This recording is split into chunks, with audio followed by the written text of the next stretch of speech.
Hello, hello. Welcome back, everybody, to day 2 of Collapse 12 Years into 12 Months. I am your educator for the evening. My name is Shani Leatham. I am a transformation specialist and a wealth identity mentor. And there's a lot of stuff that we need to go over again today, just as we did yesterday. I'm very excited to be back with you.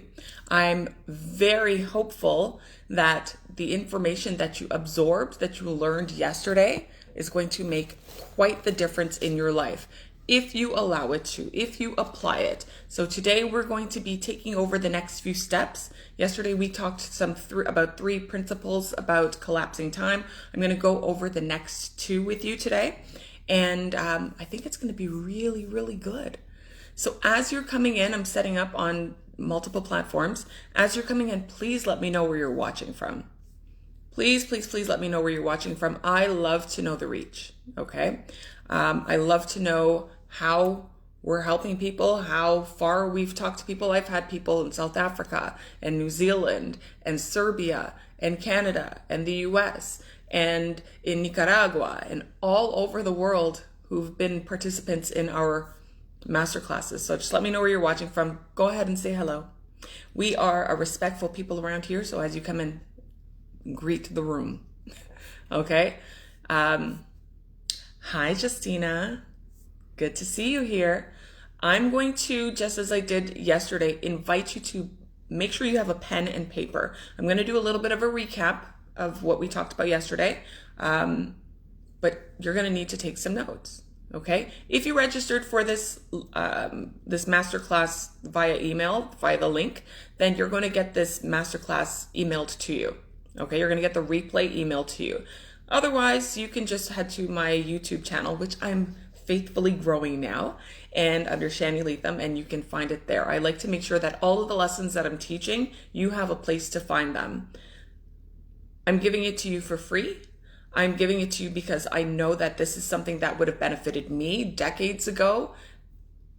And, you know, why would I keep that to myself? So I'm making sure that it's available to people everywhere, okay? So before we get into everything, as I always do, I like to start all of my masterclasses with a prayer. I believe, whether you do or not, you are in my house now. Okay, so just very quickly, Lord God, thank you so much for getting us together to learn from each other, to fellowship with each other, to encourage each other. I ask you to speak through my vocal cords and think through my mind. It is with none of me and all of you that this masterclass happens. In Jesus' name we pray. Amen. Okay, so yesterday we talked for about an hour and a half. Today is going to be about the same thing, an hour and a half.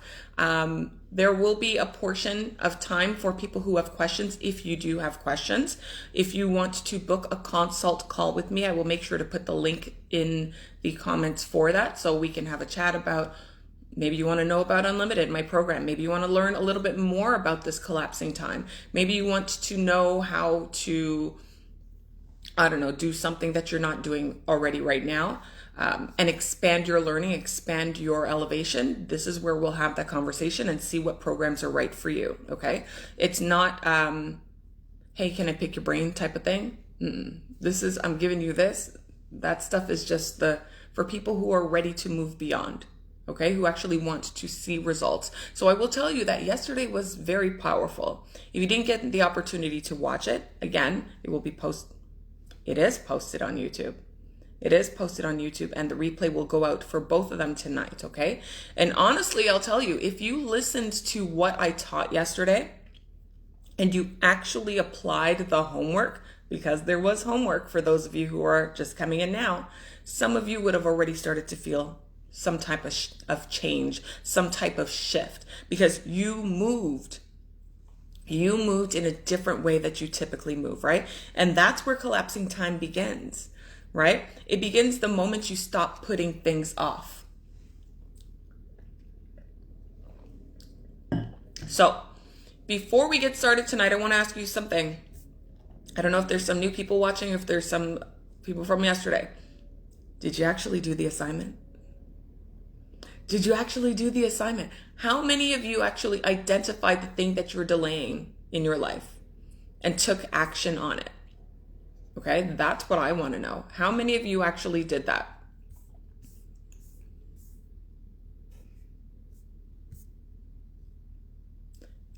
go ahead and write in the comments. If you were there. If you weren't there, you could say, I wasn't there. Okay? Even if it was uncomfortable and even if it was small, because those things matter, right? And again, I don't teach you for the sake of giving you information. I want you to live it. I want you to put it into practice so you can start seeing immediate change. Okay? Most of the time it starts in small moments. A lot of people think that transformation happens with these big, grandiose, emotional events. That's not true, right? It's those small moments where you stop ignoring yourself, where you stop saying, I'll do it later, or I'll wait, or I'll put it off, or I have to think about it. I got to check my bank balance, right? Instead of hesitating, you just move. You just move. And that movement is so important because every time you move immediately, you weaken the identity of the person who delays their life. And that's what we want to do. We want to weaken the identity of the person who delays their life. Now, yesterday we talked about immediate obedience. That was the first of 5 principles, right? We talked about immediate obedience and how hesitation stretches the timelines because we're trying to collapse them, and how the gap between knowing and doing is years. It's where your years disappear. And we talked about the second principle, which was uncomfortable action, and how your breakthrough is usually attached to the very action you keep avoiding. And that again stretches your identity. Okay, stretching in a good way. And then we talked about the third principle, which was intentional declaration. Okay, so how your words are not without meaning, how you're constantly reinforcing your identity with the things that you say, how you talk about yourself, about your future, about your money, about your abilities, and about your life. Which reminds me, I want to hear some of those declarations. Okay, I want to hear some of your declaration statements. Drop them in the chat. So again, if you were not here yesterday, if you did not get to watch it, you're going to have to go and watch yesterday's and then come back and drop your declarations, okay? But for those who were here, what did you declare over yourself? Because we realized that a declaration is a decision. A declaration is a confession. It's saying something that is true. So did you say, I move immediately? Because we were talking about immediate obedience. Did you say, I'm building wealth instead of, I want to make more money?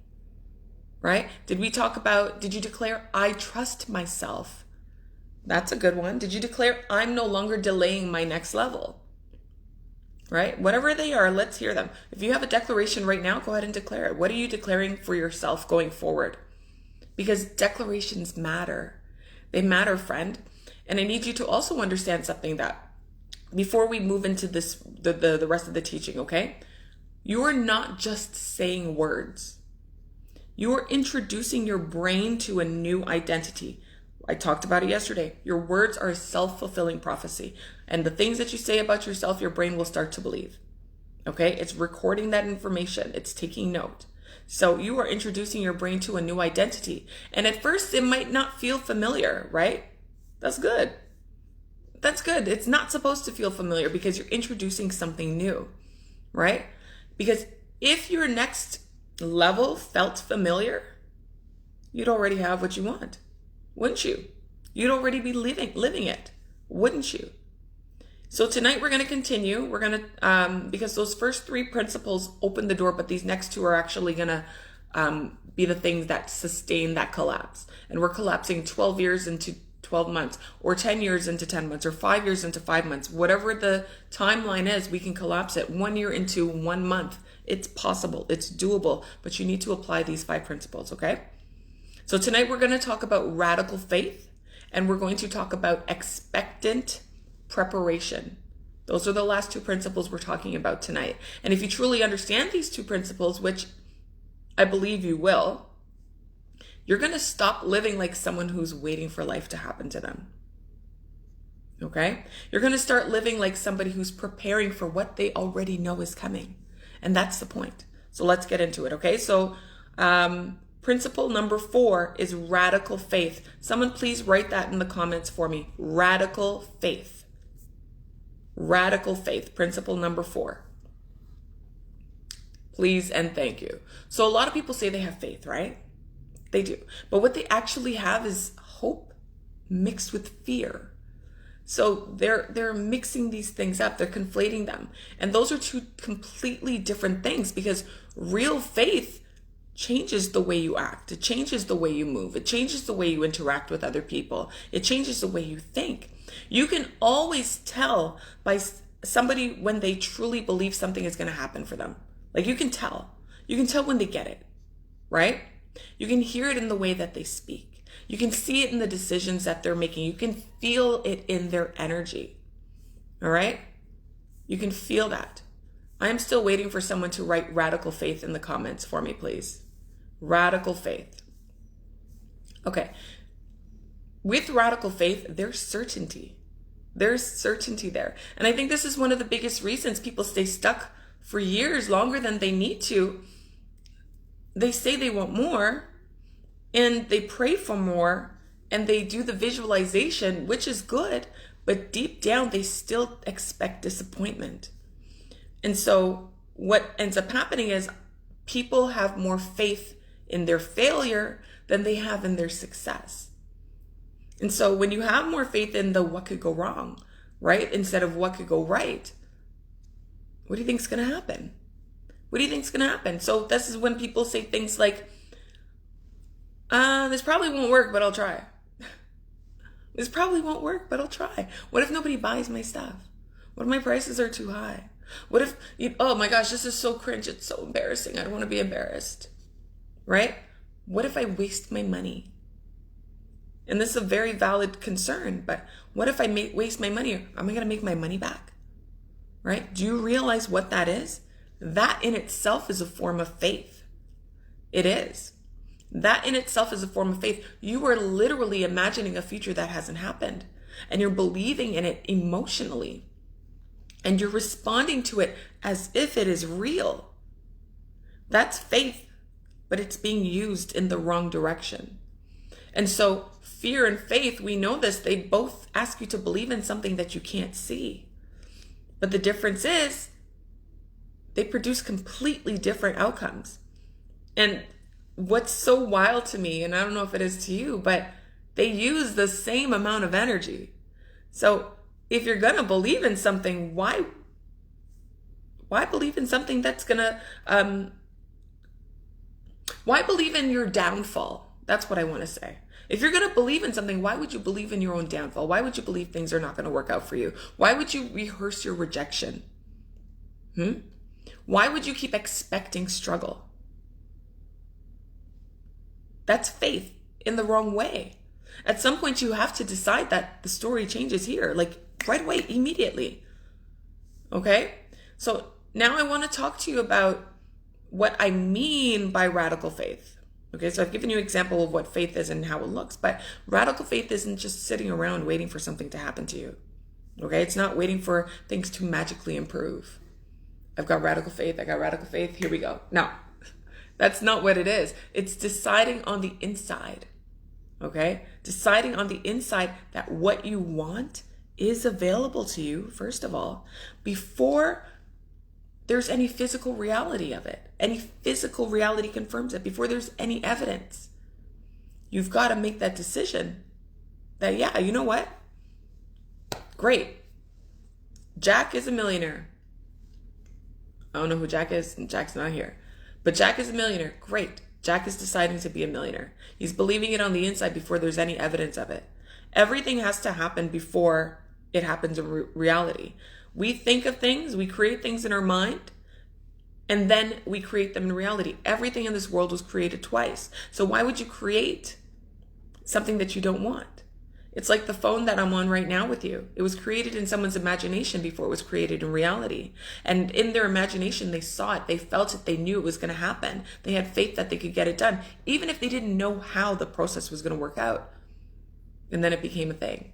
Same with the chair you're sitting on, the water, the glass that you're drinking out of, right? The car you drive. Somebody had faith that these things were going to materialize before they materialized. That's how it works. That's how it works. And that's what makes it radical, okay? Because the average person typically believes after.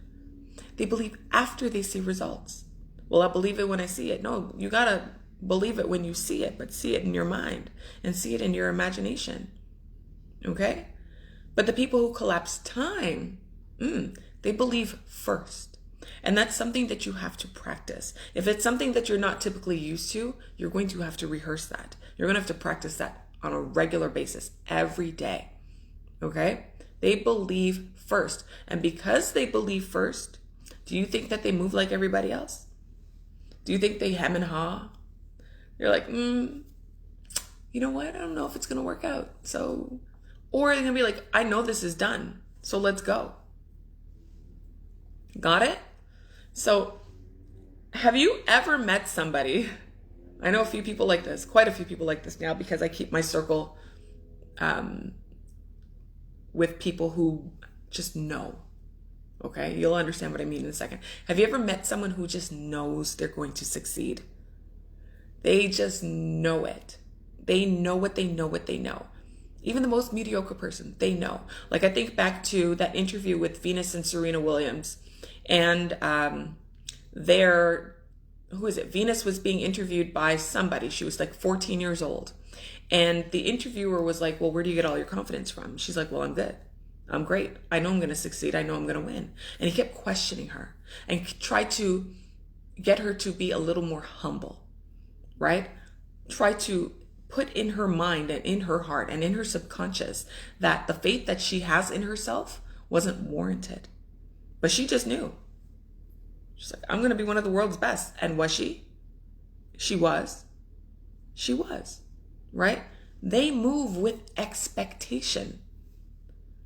When you see people who are doing incredibly wonderful, powerful, impactful things, they expected it to happen. They had some modicum of expectation, okay? So they apply for the opportunities even though they're not qualified for it, right? Or maybe overqualified for it. They apply for those. They show up confidently all the time. Even if there's no evidence that they can do the thing that they need to do, they invest in themselves before the money comes back. They invest in themselves. They make the decision. They say, you know what?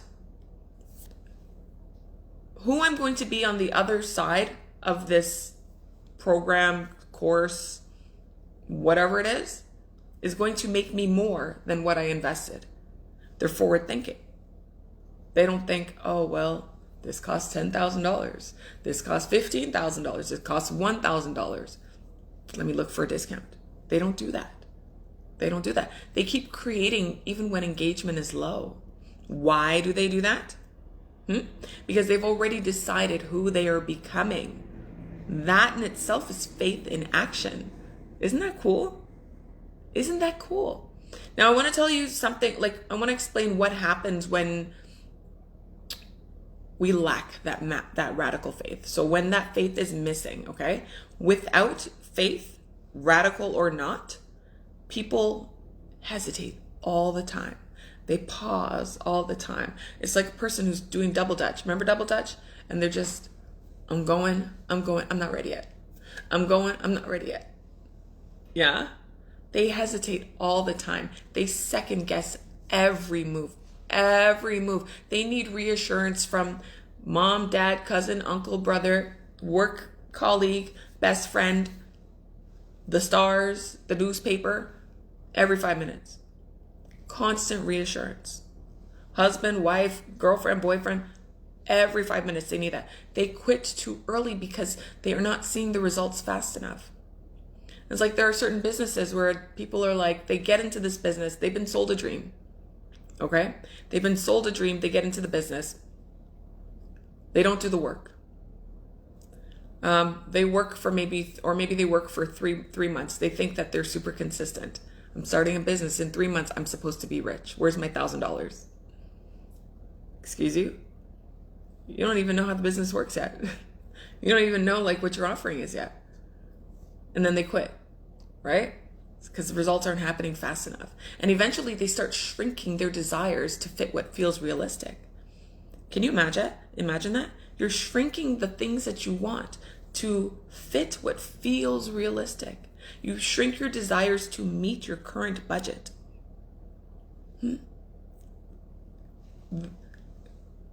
God's inventory is endless. Okay? Whatever you ask, you can have. You can have whatever it is that you want in your life, and you're shrinking your wants and yourself based on what you think you can have. Well, that's all you're going to get then. Right? You need to have big, big faith.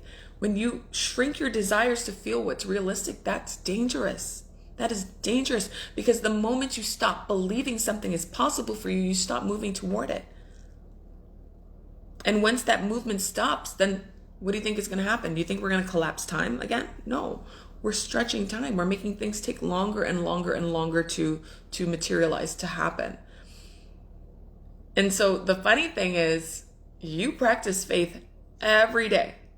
Absolutely every day. You practice it every day. Okay. You order something from Amazon and you expect that it's going to show up at your house. You know it's coming, right? You book a flight months in advance for a vacation. Months in advance for vacation, believing that the plane is going to take off. Don't you? You flip the light switch when you get into your house, expecting that the power is going to turn on. Like, you know it's going to work. That's faith. You plant seeds in a pot or in a garden expecting growth. So we have faith and we use it all the time. Faith is already a part of your life. It is. The issue is most people trust the system more than they trust themselves. And that is a big, big problem. Do you understand that? Okay. Now, yesterday in our first session, I did mention that the examples that I would be giving throughout this masterclass would be tailored from the Bible, because I needed you to understand and see the picture and see that this work goes back as far as that. Okay? So this next example I want you to think about, it's like, I want you to think about Noah. Remember Noah, he built the ark, okay? So Genesis between 6 and 9 was the story of Noah and the ark, right? It is such a powerful, powerful example. Imagine you're building an ark. You build the ark before the rain even happened, okay? People thought the man was insane. They thought he was crazy. They thought he was out of his mind, right? But he wasn't building based on visible evidence, the stuff that he could see. Like, there was no rain falling yet. He was building based on a belief, based on what he believed. That is what we call radical faith, right? Abraham, he left home before he knew where he was going. He didn't even know where he was going. He just said, out, turn left. He left. He left home before he knew he was going. Moses walked towards the sea before it parted. I talked about Joshua and the Israelites yesterday, and they did the same thing. They had to walk into the water before it moved, before it parted, having faith that they'll get through to the other side. Can you imagine how ridiculous that must have looked to people? Right? Like, what are you doing? You doing what now? How ridiculous that looked to other people. But radical faith will often make you look strange before it makes sense. It's like when people, they say they're geniuses. Geniuses, there's a fine line between a genius and a mad person. Right? People think they're all mad until there's proof, until what they said is right, until what they said materializes. Okay? And so most people are so attached to looking reasonable instead of being attached to achieving extraordinary results.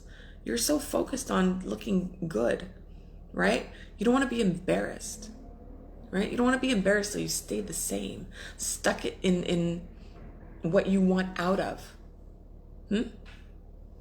Comfortable in your discomfort. So now, what does radical faith actually feel like? You know what it looks like, you know what it sounds like, but what does it feel like? It's not always going to feel comfortable. That's a good thing. We need to get out of this comfort zone. We keep talking about it, okay? Sometimes faith feels like moving while your hands are shaking. Your voice is shaking. Okay? Sometimes it feels like uncertainty, like you don't know what's going to happen, but you still choose to proceed anyway. You still choose to go forward anyway. Sometimes it feels lonely because Nobody else understands your vision yet, right? All the most important things that have ever happened in our lives, in like important inventions, so many people didn't see it. They couldn't see the vision. They're like, this guy's crazy. He's wasting his time. 10,000 hours of like trying to figure out a light bulb. Let there be light outside of that one, right? But underneath all of that, there's a deep internal knowing. They're not wishing. They actually know. They know what they know what they know. It's the feeling of saying, okay, I don't really fully have the whole picture yet, okay? I don't see how this thing is going to happen, but I know I'm going in the right direction. I know that.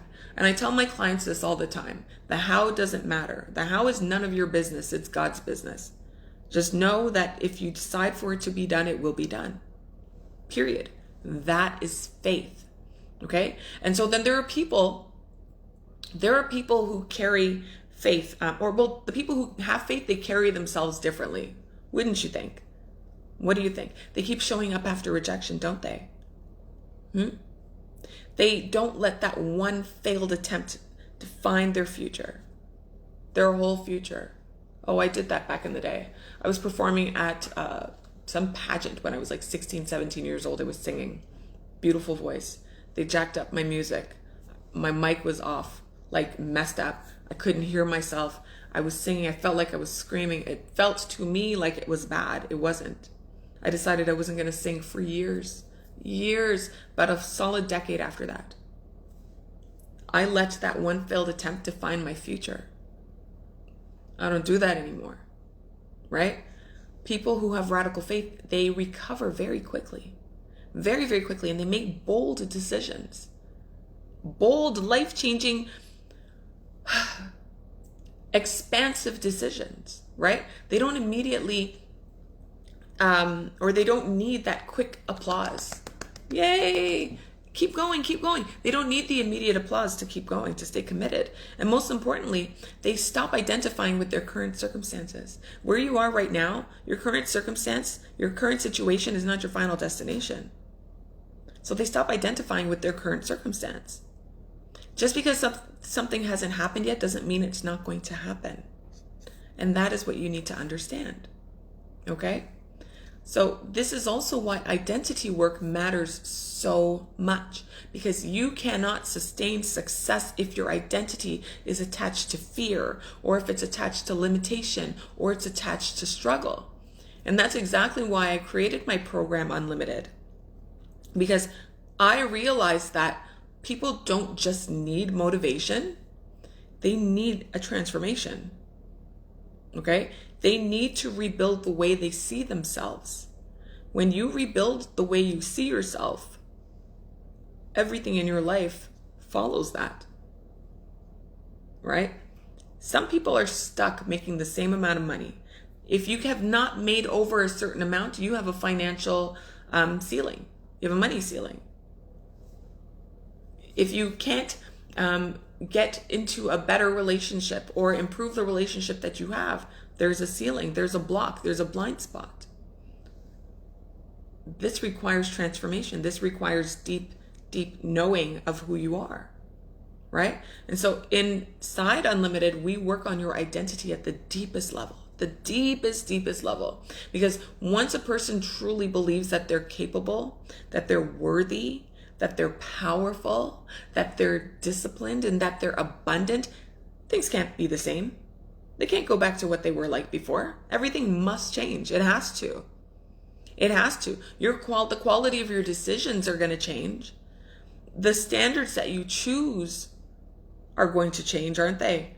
The actions that you take are going to change, aren't they? Right? And eventually, life, money, health, relationships, all of it changes because you've made a change. Okay? But let me bring this back to faith. Faith is not something that's passive. A lot of people think it's passive. It's not. Okay? It's always moving. We talked about faith in action. Okay? So if you truly believe that your business can succeed, what do you think you're going to do? You're going to market it, wouldn't you? You know that wow, this business can do really, really well. You're going to market it instead of like hoping and wishing that people find you. If you really believe that your voice matters, you're going to use it. You're going to speak up about things.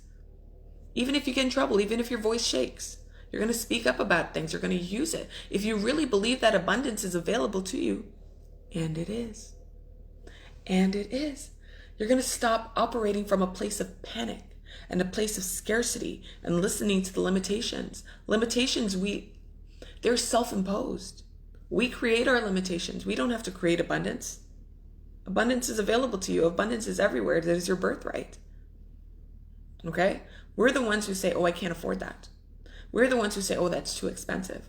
We're the ones who say, oh, they're out of my league.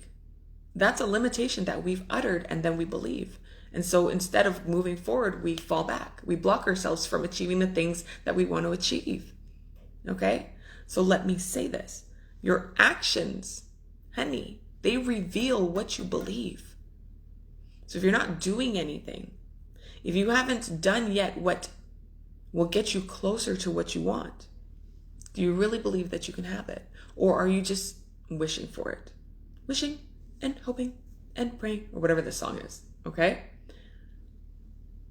And I'm talking about your actual beliefs, not the things that you put on your vision board, okay? And nothing's wrong with a vision board. I don't mean the affirmations that you say, but you don't believe anyway. Okay? Your movement. That's what it is. Okay? And this is why, again, that radical faith is one of the things that collapses time. This is why I created this masterclass, so I can help you make things happen faster. You're getting the information, but then you're going to have to apply it.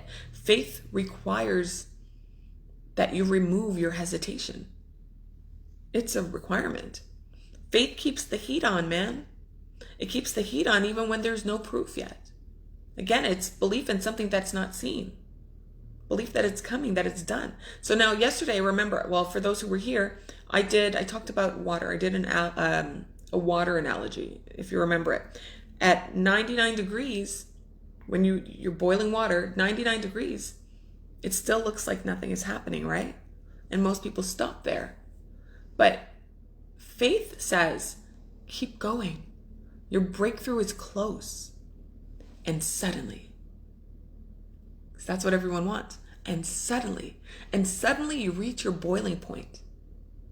Okay? And then obviously everything changes. And what people think is luck. Oh my gosh, you have a horseshoe up your ass. No. I did all of these things in preparation for, with faith and immediate obedience and all of those things. And suddenly I have everything that I want and it just keeps coming in en masse. That's how it works. So I want you to ask yourself something, okay? I want you to be really, really honest. Where have you been placing your faith? Where have you been placing your own faith? Okay? Are you placing it in failure? Are you placing it in rejection? Are you placing it in delays? Are you placing it in struggle? Or are you placing your faith in possibility? Right? You don't have to answer this here, but really think about it. Be honest with yourself. Because whichever one you repeatedly believe in is what you're going to move toward. Okay? And so today, if it's towards the latter,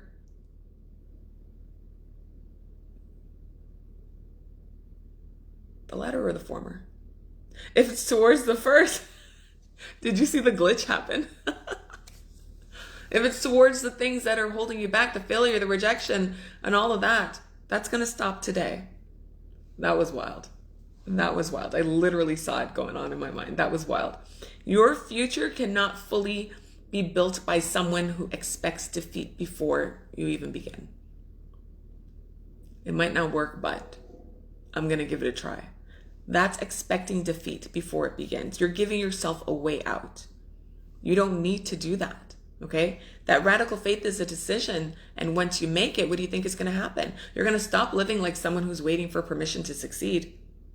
You are. You're going to start living like a person who already knows that what you want is unfolding. It's presenting itself. It's coming. Okay? Okay. This last principle, This last principle is the one that separates people who want a different life from people who are actually preparing for that different life. They're preparing to enter something different, because a lot of people are wishing. A lot of people are doing that praying, as I mentioned before. A lot of people are talking about what they want. They're telling anyone who will listen, telling all their plans, right? All of them. But very few are preparing for it. Most people don't prepare for it. That's why most people settle for the life that they have. And as far as I'm concerned, a settlement, especially when you go to court, is accepting something based on the fact that you don't think you can get what you want. So we're not going to do that here, okay? That is where the disconnect is. Because your preparation reveals what you expect. Don't you realize that? It reveals what you expect, not what you want. Not what you want, what you really and actually expect. And so the fifth principle is expectant preparation. Expectant preparation. If whoever's here, please type that in the comments. Expectant preparation. Thank you. Okay? Most people that I've come across, okay, I'd hazard to say a great majority of people on this earth, on this planet, they are in passive waiting and they don't even realize it because it's just common. It's something that we've been conditioned to do. It's a way of life. It's just what people do around these parts. Okay? Passive waiting actually sounds like, okay, well, you know what? We'll see what happens.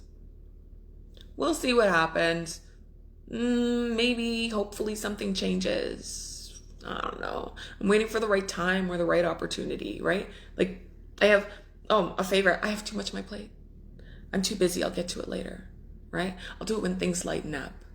I'll do it when I have a moment. But expectant preparation, it sounds completely different. And you're going to hear it. Like it's a person who says, I know it's coming. So let me get started. Let me get going. I know it's coming, so let me get ready for it. I know it's coming.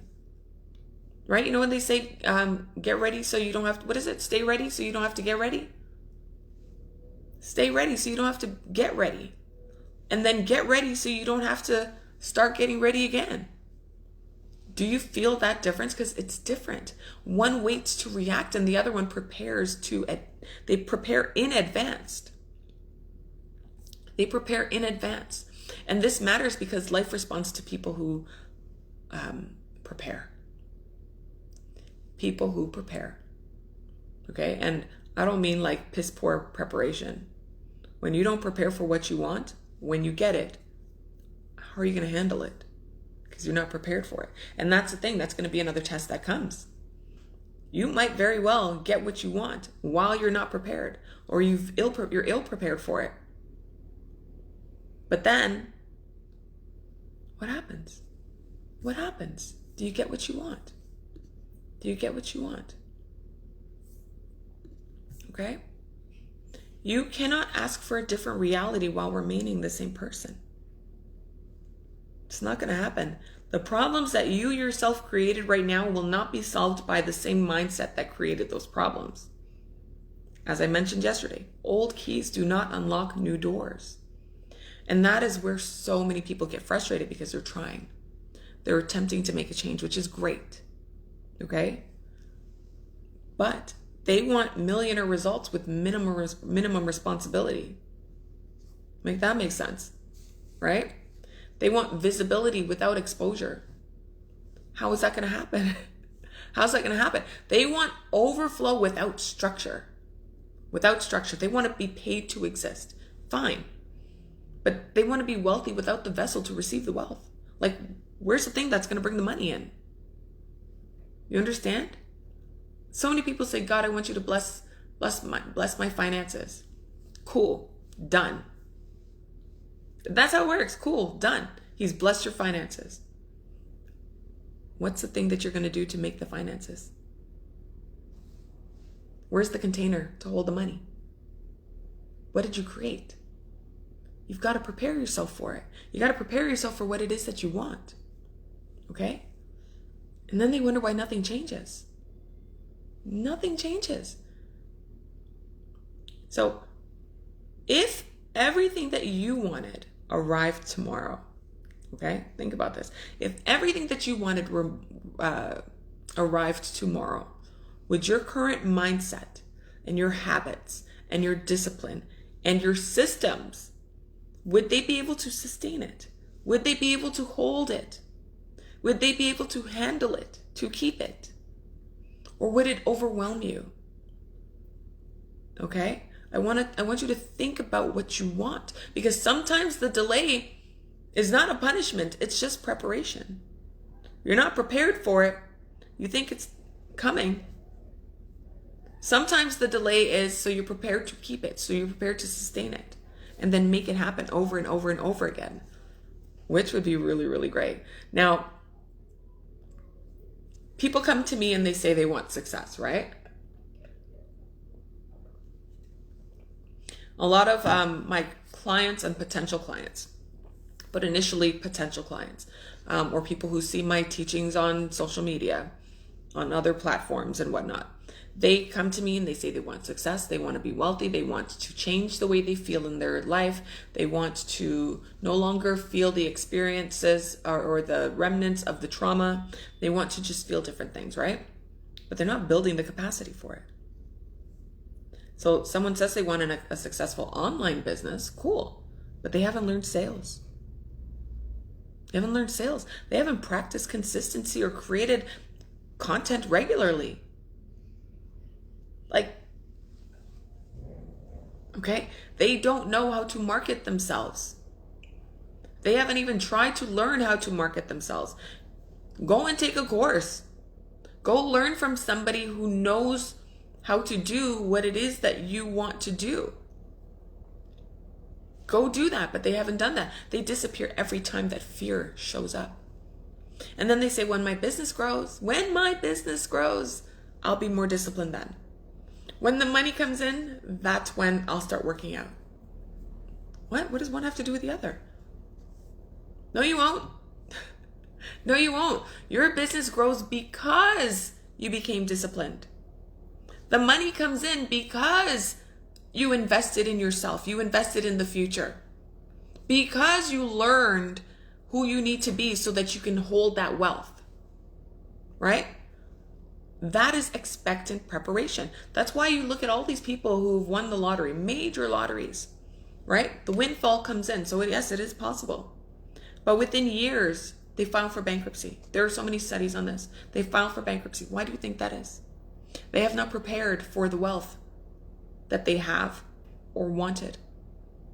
So they are the exact same person, now with more money. The exact same spending habits, now with more money to spend. The exact same thinking, now with more access. Do you get it? They need to prepare. Expectant preparation. So expectant preparation is when you start organizing your life for the thing that you say is coming. That's literally what it is. Organize your life for the thing that you say is coming. So you don't do it after it arrives. You have to do it before it, okay? You have to say, so if you say you want clients, because that's another thing that we talk about in our programming and marketing your business and all of this good stuff. You want more clients. Where's the offer? Where's the offer? Where's your system?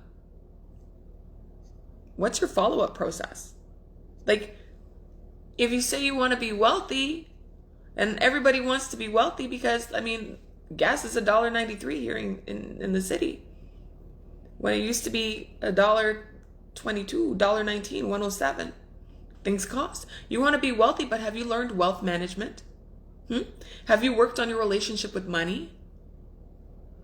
Have you developed the emotional capacity to hold more so you won't freak out when the money comes in? I think everybody's trying to get you. If you say you want to be a speaker, because a lot of people, they want to be a speaker, but they're afraid of public speaking, okay? Apparently it's a fear. Are you practicing? Did you join Toastmasters? Yeah, you got to pay to be in part of in Toastmasters, but did you join it? You want to be a speaker? Did you invest in your skills? Are you refining your message? Are you studying communication? You might need to go to college and take a communication course, right? What are you willing to do? And you have to be willing to do it. Or are you just hoping that the opportunity falls out of the sky? I know a lot of people are. Right? Oh, I'm so glad that we're talking about this. I'm so glad that we're having this conversation tonight, because this is something that people don't talk about enough. They don't. Your life can only expand to the level that you're prepared for, the level that you're prepared to sustain. It's the only way. That's why some people receive opportunities and then they lose them. That's why some people, they make money, again, just like the lottery, or they get a job that pays them more, and then they mismanage that money, right? That's why you receive that visibility. Okay, great. You went viral. Then you crumble under pressure because you can't handle it, right? This all happens because the preparation didn't happen first. You have to be prepared for what it is that you say you want. Listen, preparation is not glamorous. It's very rarely glamorous. It's quiet. It's usually repetitive. It's boring as hell. It is boring as hell. And when you say you want that thriving business, you have to go through the mundane over and over and over again. Your order of operations over and over and over again. You got to learn about the finances. You got to learn about legal. You got to learn about marketing. You got to learn about research and development. You got to do all of those things. Boring. It's so boring. But the rewards, A-okay, right? That hidden preparation, though, is where you create that suddenly that everybody calls luck. Okay? So in Genesis 41, I can't remember exactly where, but in Genesis 41, Joseph, he becomes one of the greatest examples of this expectant preparation. Okay? So in the story is, he's in jail. Pharaoh calls him because Pharaoh's been having these dreams. He's been having these wild dreams. And he's like, look, can you tell me what these dreams mean? I need you to tell me. I don't get it. Okay? But even before Pharaoh called on him and was like, help a brother out. Okay? Joseph had already been developing the skill. He was interpreting dreams long before he was long before he was in the palace. Long before. So when the opportunity appeared, he was ready, right? David, so the story of David and Goliath, David the little pipsqueak and Goliath, this big old man who was supposed to be like top of tops. I'm afraid. Ooh. Got taken out with a slingshot. Punk. David didn't suddenly become brave when Goliath showed up. That guy was fighting bears and lions in private. Right? Nobody saw those moments. Nobody knew. But those hidden battles, they prepared him for the breakthrough that everybody saw. That's when they say, oh, you're so lucky because you had a little slingshot. You're so lucky. He was prepared. That is how it works. Okay? That is how it works. Your private preparation creates that public acceleration. You went viral. Oh my gosh, I had a video, it went viral. I've been posting for 10 years. You understand? But people finally saw who you were. And so what do people do? What do? You get rid of all of your old posts. So it looks like you just started and went viral. But you've been working on it for years. Okay? And this is where we go back to that heat analogy. I loved it so much. I just have to keep talking to you about it, okay? Because suddenly is not something that just happens randomly. Like, and suddenly, we hear about it all the time. And suddenly. And it just happened. It happened like that, right? It's not random. I really heard someone describe this perfectly. It was so good. Suddenly is the boiling point of compounded obedience. Isn't that good? Suddenly is the boiling point of compounded obedience. So you apply that heat consistently, right? And at first, nothing changes. That you can see. 98 degrees looks just like 99 degrees. And again, this is where most people quit. They think it's not working. I'm doing too much. Nothing's happening. What is going on? Maybe this isn't for me. And then they walk away, right? But what they don't really realize is that every act of obedience, every uncomfortable action, every declaration, every moment of faith is raising the temperature. It's raising the temperature, and eventually you hit that boiling point. Suddenly. And they're like, oh my gosh, look, it just happened. No, you've been working behind the scenes. That is how you collapse time. Everything then changes at once. That's why preparation matters so much, friend.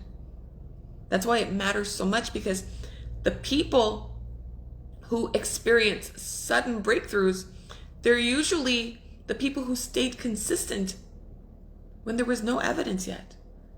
They just kept going no matter what. They persisted until. Not until, I gave myself 3 years to make this happen. They persisted until the evidence appeared. Okay? And I'll be honest, this is exactly what happened in my own life.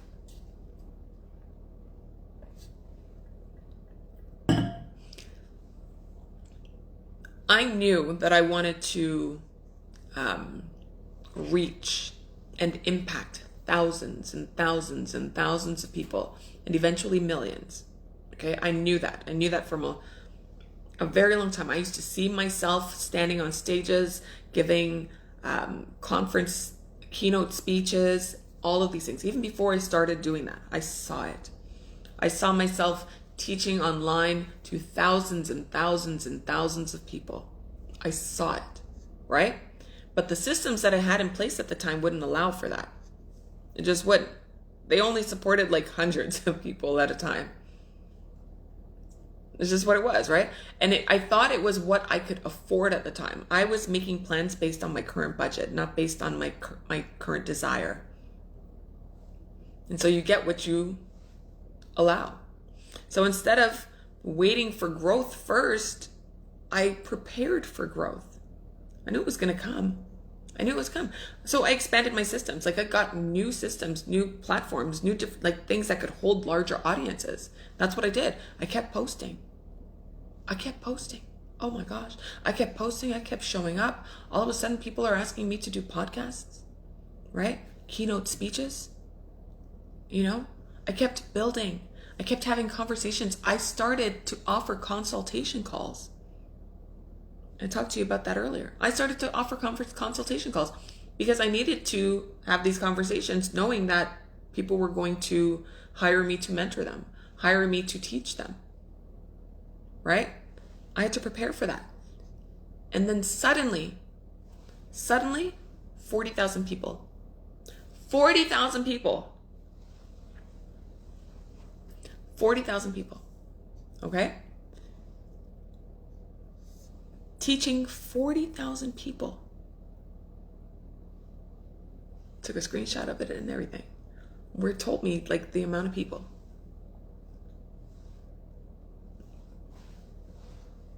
Give it up for me. Give it up for myself. But it only looked like suddenly. It looked like luck. It looked like a sudden thing on the outside. It did. But from my perspective, it was preparation meets opportunity. I was prepared for what I wanted. Are you prepared for what you want? Okay? And that is the question. Are you prepared for what you want? And a lot of people, they want this breakthrough. I know they do. Everybody wants a breakthrough. That's why you come and watch these things. That's why you try to get piece from here and a piece from something on YouTube and a piece from something that Bob Proctor said and a piece from something that Tony Robbins said and a piece from this, that, and the other, and you try to piecemeal it together or try to DIY your own transformation. It's not going to work.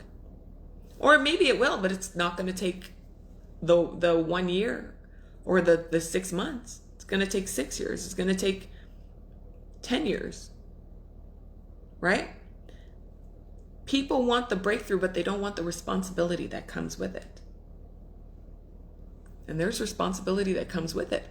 Wanting something is not preparation. It's not. Talking about something is not preparation. People talk so damn much. They talk so damn much. Watching content all day is not preparation. Sitting in these masterclasses all the time and taking notes is not preparation unless you're applying it. You're just getting information. Preparation requires that you participate. Preparation requires that you participate. It requires some sort of action, some sort of movement, okay? So let's go back to the idea of millionaire, because again, people who come to me, they want to know how to make a lot of money, okay? You say you want millions. I can help you with that, right? Like, I literally can help you with that. Cool. Okay. No big deal. What are you doing right now that reflects that expectation?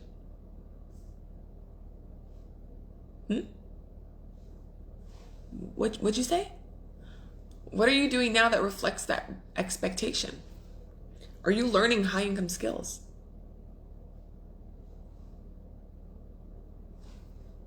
What'd you say, Jack? Are you developing emotional discipline? Because you need it to handle that level of wealth. Have you adopted a wealth identity? Do you even know what that is? Have you learned from somebody who knows how to make millions? Who can teach you? Are you investing in your growth? And listen, my mentor used to say all the time, people will not pay attention unless they pay. When it comes for free, and it's true, when they get it for free, they will listen to it, they will put it on the back burner, and they won't go back to it. But that's not you. I know it's not you. Okay? Are you creating assets? Are you solving problems for people? That's the fastest way to make money. Solve someone's problem. You will never be poor a day in your life. You will never be broke a day in your life when you solve other people's problems. There are so many problems. Pick one, pick two, pick 10. Solve them all. People will pay you to help them solve their problems. Or are you waiting for the money to just magically appear out of nowhere, right? While you're remaining exactly the same. Is that what your expectation is? Because then, what do you think is going to happen? Wealth isn't just about money, okay? It's identity. And I alluded to that when I said, have you adopted a wealth identity? It's identity. If your identity is still attached to fear and scarcity and limitation and avoidance and inconsistency, more money's not going to solve that. It's literally going to magnify it. Money is an amplifier. If you're a really great, charismatic, good person who's generous, money is going to magnify that. If you're a jackass and a Scrooge, money is going to magnify that. You're going to be an even bigger Scrooge. You're going to hoard your money, right? And so I guess the real question that I want to ask you today, and I want you to really start thinking about today, is what would you do differently if you knew it would work? What would you do differently if you knew it would work? Really, really think about that. It's so great. Because then you start getting, the possibilities going. If failure was not an option, okay? And we don't try to run away from failure because we know the people that avoid failure are the people that avoid success. But if failure were not an option, if success was guaranteed, what would you do? What kind of actions would you take? How would you move? Would you post boldly? Would you show up like, hey world, I'm here. What up, Shani? Right? Would you invest in a different way? Would you stop procrastinating, please? Would you stop doing that? Would you finally launch the thing that's been on your heart and on your mind for so long? You've been given that idea for a reason, by the way. Like, don't squander it. There are way too many unfulfilled dreams in the cemetery. Yours doesn't need to be there.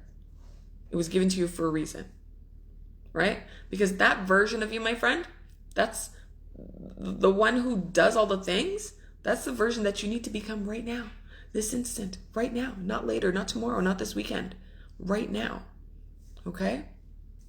So I want to show you what all of this looks like when we tie everything together, because none of these principles work in isolation. They all have to work in tandem, okay? It's not just positive thinking and just about the faith and just about work harder, right? It's about alignment. You've got to align all of them, what you want with who you're being and the things that you're doing. So it's about becoming the version of you who naturally experiences life differently because you move differently.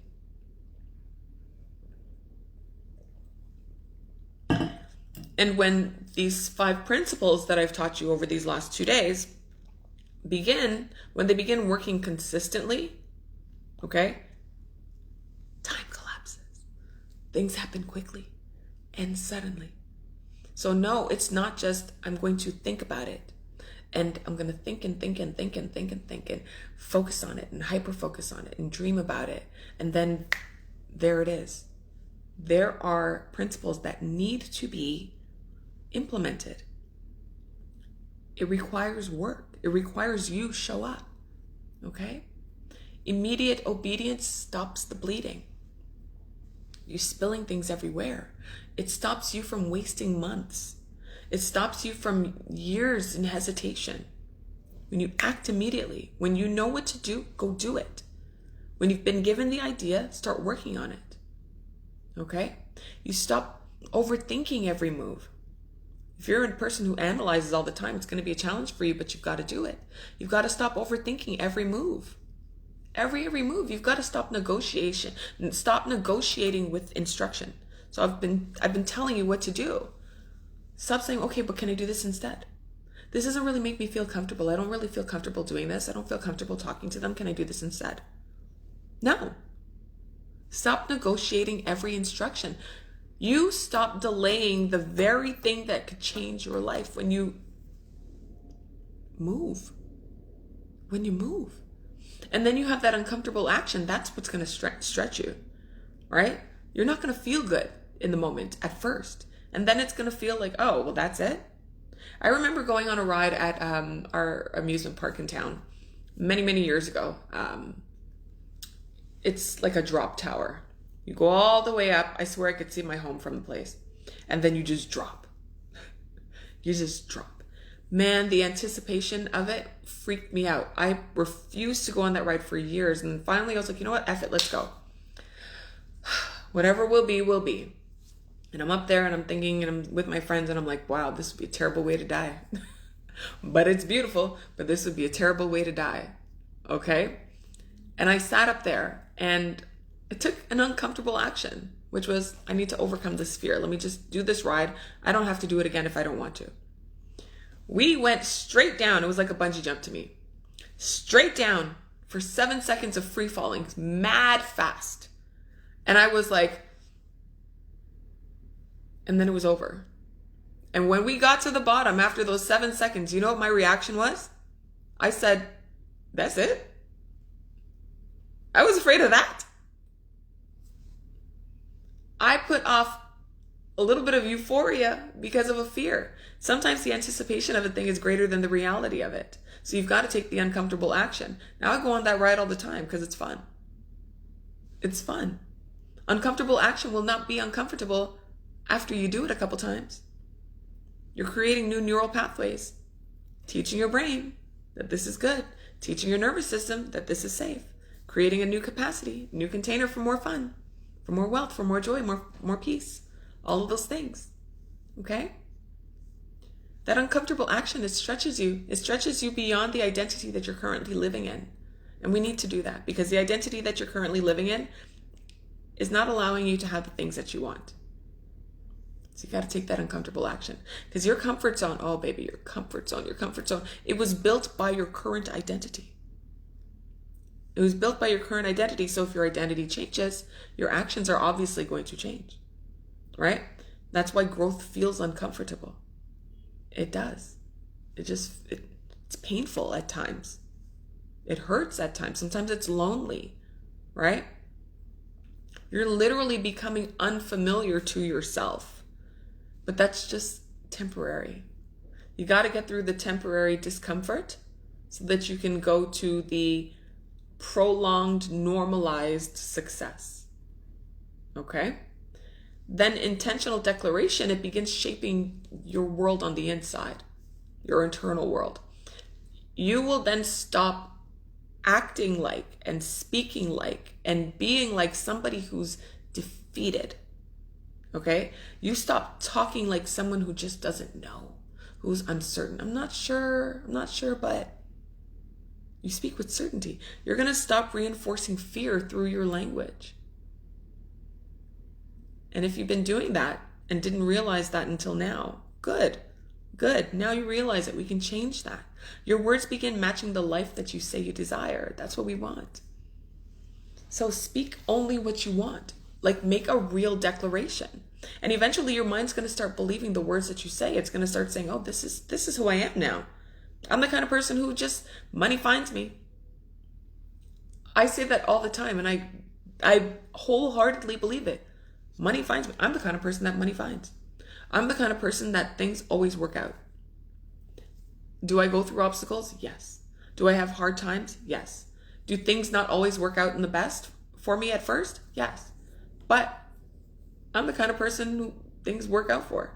That's what I declare. And so you know what? I move toward that. Then I get that. And I experience it, and I love it, and it feels good. And then I teach you guys how to do that. Duh. Each one reach one, each one teach one. Okay? Your words begin matching the level of your desire. It begins matching the things that you say that you want. And eventually, again, your mind starts to believe that. And then the radical faith part, it begins moving before the evidence appears. You have to. You have to. Because there's going to be absolutely many, many moments where you don't see immediate results. What are you going to do? Stop? No. There's going to be moments where nothing looks different yet. There's going to be moments where things seem difficult, where you feel like you're going up against obstacle after obstacle after obstacle. People who don't believe in you, people who don't support you. The closest people to you might say, girl, what you doing? Go back to your old self. This is not working. But without faith, people will quit. And they go back into the life that they've been conditioned to live. I don't want that for you. Faith keeps the heat on. It says keep moving, keep building, keep going, keep preparing, keep showing up. That's what it does. And then when the visible evidence shows up, it's going to be great. But you have to keep having faith even when that visible evidence hasn't shown up, when it hasn't arrived yet, okay? And then the last one, the expectant preparation, what do you think it does? It builds the capacity to actually hold the thing you've been praying for, you've been begging for, you've been trying to negotiate with God for. Lord, I will do this if you give me this. Don't do that. Don't do that. That's an insult to him, first of all. He'll give you whatever you want. The desires of your heart, if you wholeheartedly believe that it can be done, that he's done it. The moment I graciously thank him for something in my life that I don't have yet, I know it's done. His word doesn't come back into the void. So you got to believe it, right? Because now you're not just wishing for a different life, you're becoming available for it. So what is it that you want?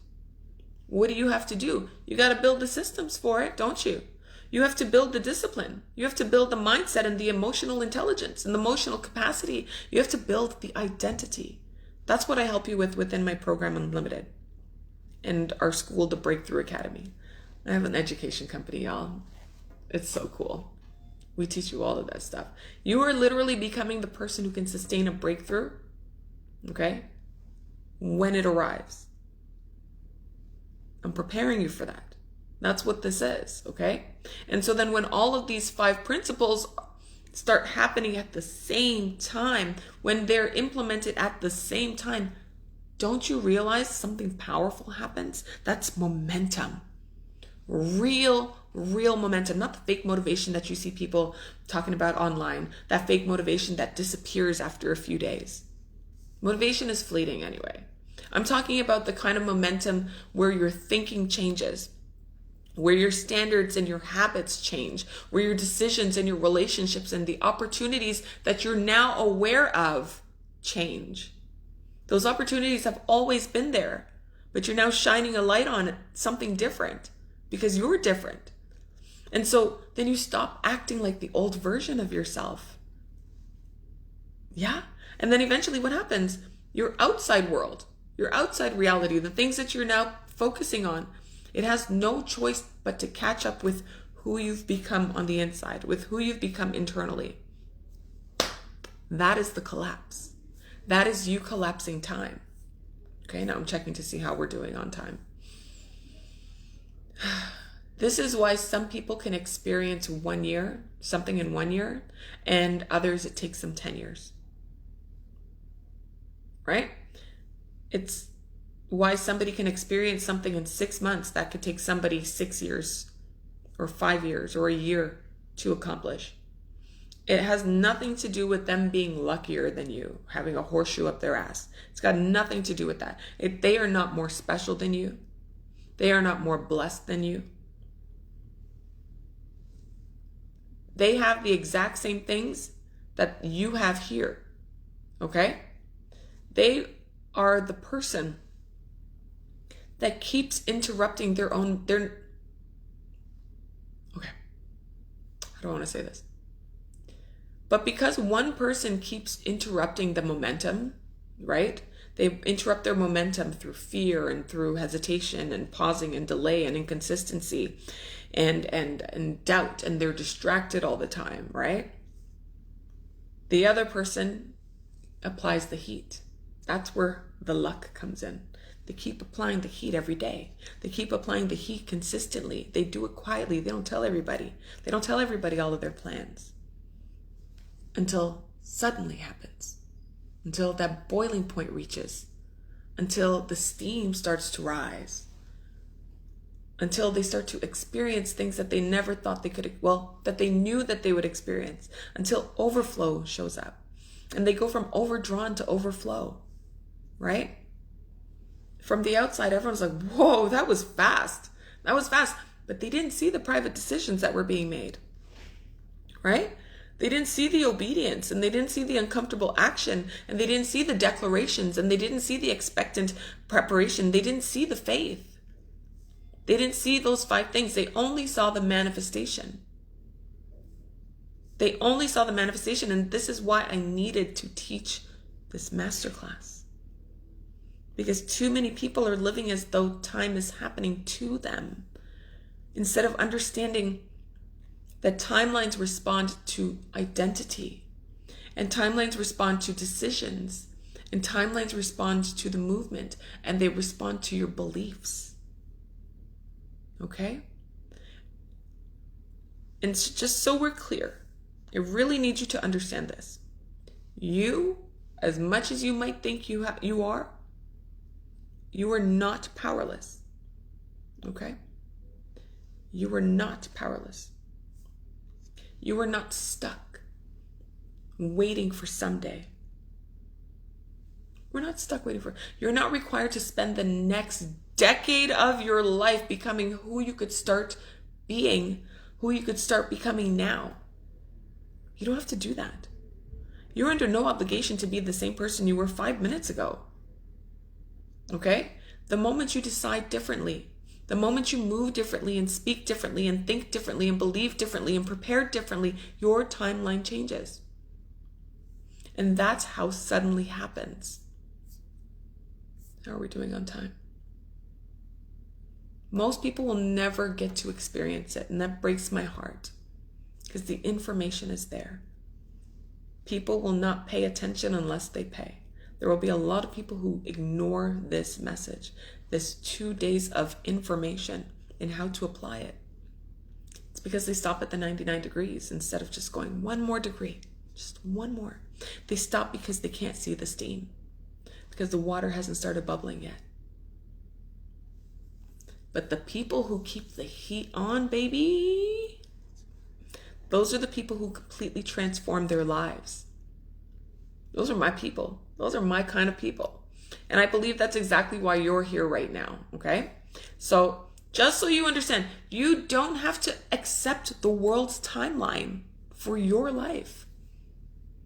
The timeline that we heard when we were growing up is you go to school, you get a job, you get married, you have kids, you find the job. I said, we get a job. You did the job.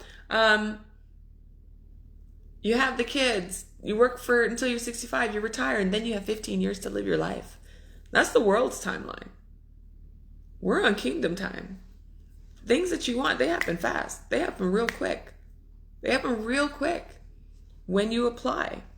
You don't have to believe that success takes decades. Like, why? Because that's the way things have been? It's because people didn't know any better. A lot of people didn't know any better. You don't have to stay trapped in cycles of hesitation and fear and delay and inconsistency, because there is another way to live. There is another way to live, but you have to participate in it. It is a must. Okay? So you can take this information and do something with it or not. Your action or inaction is an indicator of what you believe is possible for yourself. You have to move when the instruction comes in. You have to. Shani said, this is the things that you do. Go do it.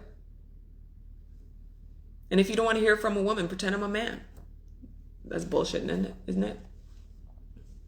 Go do it. Go do it.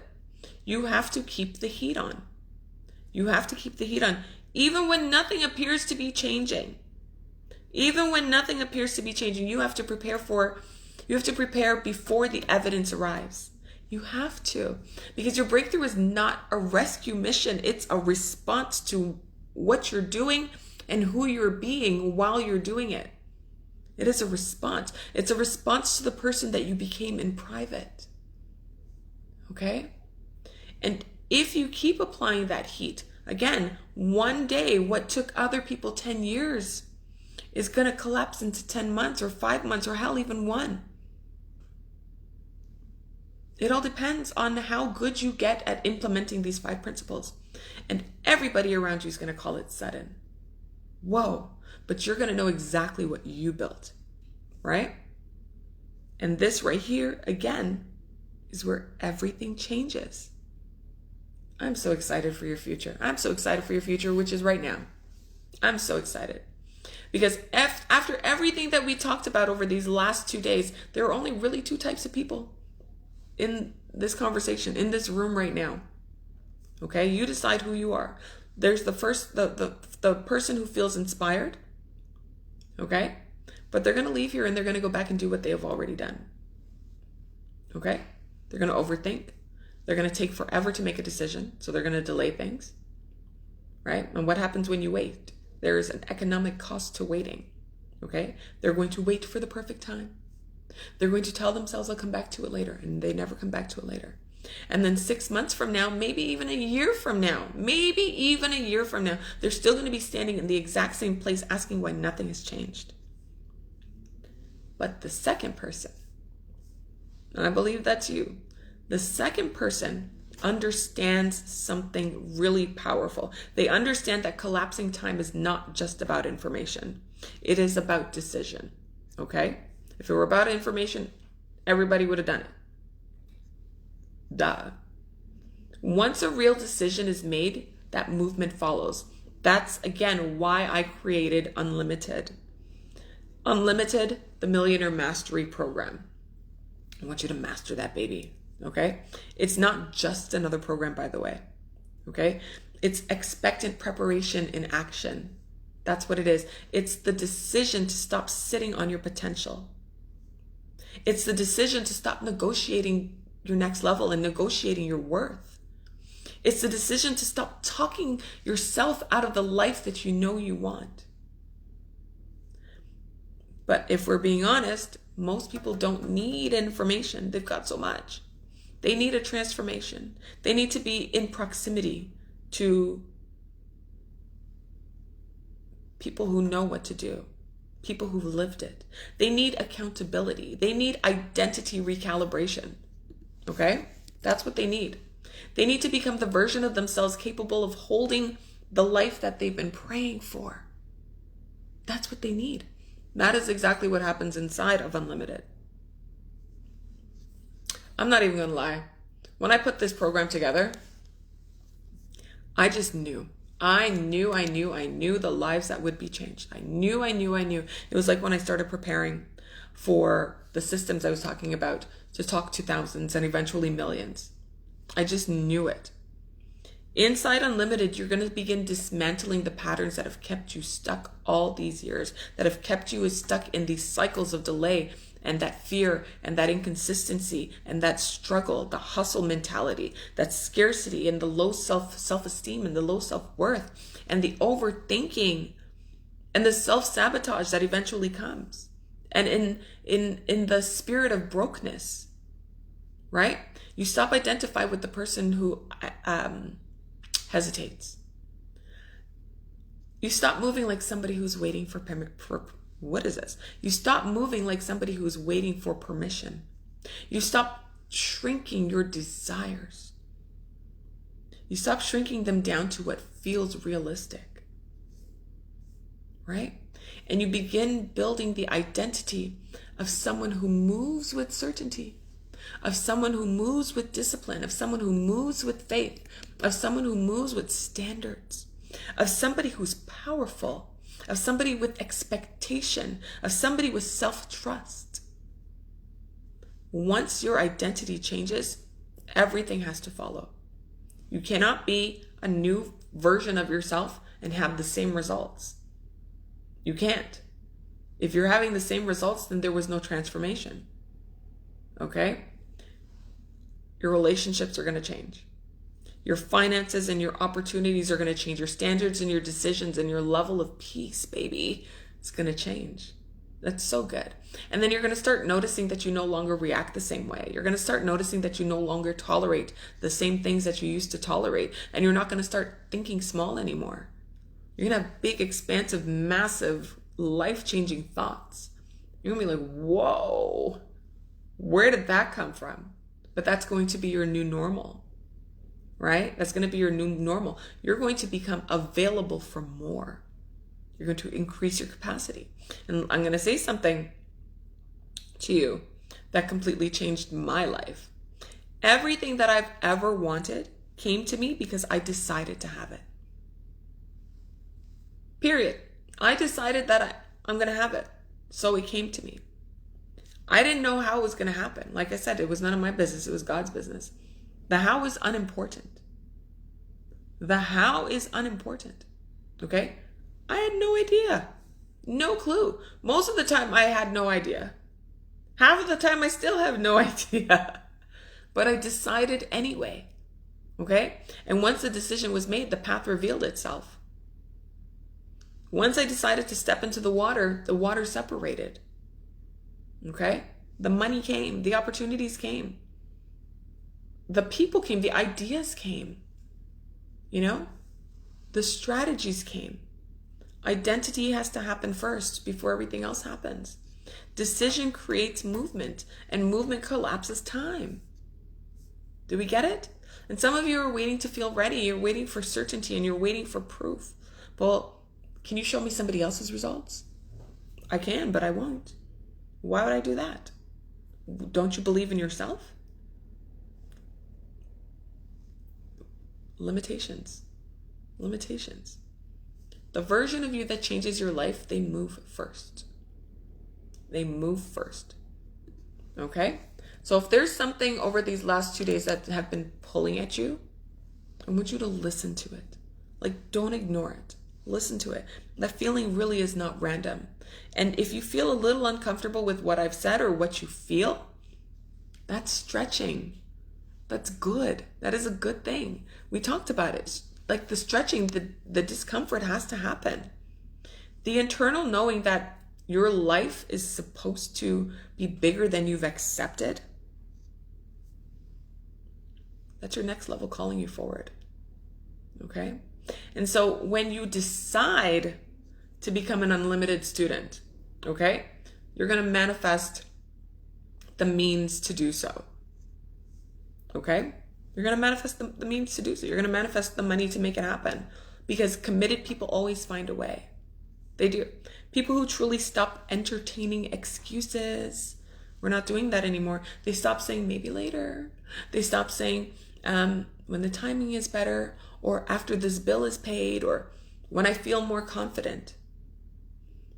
Students who go to university, they don't always have all the money together to pay for 4 years at a time. What do? They pay bit by bit by bit. That is also available to you with our programming and Unlimited.